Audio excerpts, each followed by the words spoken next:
이종섭 전 국방부 장관 등 최상병 사망 사건 수사 외압 의혹 관련자들에 대한 구속영장이 모두 기각됐습니다. 자세한 내용은 취재기자 연결해 알아보겠습니다. 이경국 기자, 법원 결정 자세히 전해주시죠. 네, 어제 구속영장 심사를 받은 7명 가운데 최상병 사망 사건 수사 외압 의혹 관련 5명에 대한 구속영장 심사 결과가 나왔습니다. 심사를 받은 건 이종섭 전 국방부 장관과 유재현 전 법무관리관 등 5명이었습니다.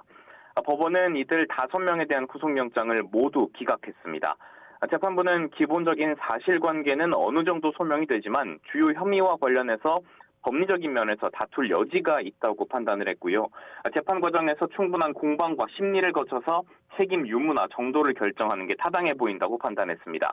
또 장기간 광범위한 수사로 상당한 증거가 수집된 점, 또 피의자들의 수사 출석 상황과 진술 태도, 그리고 방어권 보장 필요성 등을 고려하면 구속 필요성을 인정하기는 어렵다고 법원은 판단했습니다.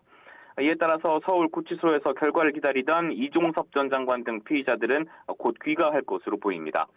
특검은 이종섭 전 장관이 최상병 사건 관련 수사 외압 과정을 주도했고 다른 피의자들이 단계적으로 이에 가담했다고 판단했는데요. 피의자들에 대한 구속영장이 기각이 되면서 윤 전 대통령 조사 등 외압 의혹 관련 수사에도 어느 정도 차질이 불가피할 것으로 전망이 됩니다. 그럼 최상병 사망 사건 책임자로 지목된 임성근 전 사단장에 대한 구속영장 심사 결과는 나왔습니까? 네, 업무상 과실치사상 혐의를 받는 임성근 전 사단장 그리고 최진규 전 대대장도 어제 구속영장 심사를 받았습니다. 다만 이 2명에 대한 영장 심사 결과는 아직 나오지 않았습니다. 혐의를 좀 설명드리면요. 임 전 사단장은 순직한 최상병의 상급 부대장으로서 구명조끼나 안전장비 지급 없이 무리한 수색작전을 지시했다는 의혹을 받습니다. 또 작전 통제권이 없었는데도 임의로 구체적인 지시를 내려서 군형법상 명령 위반 혐의도 적용됐습니다.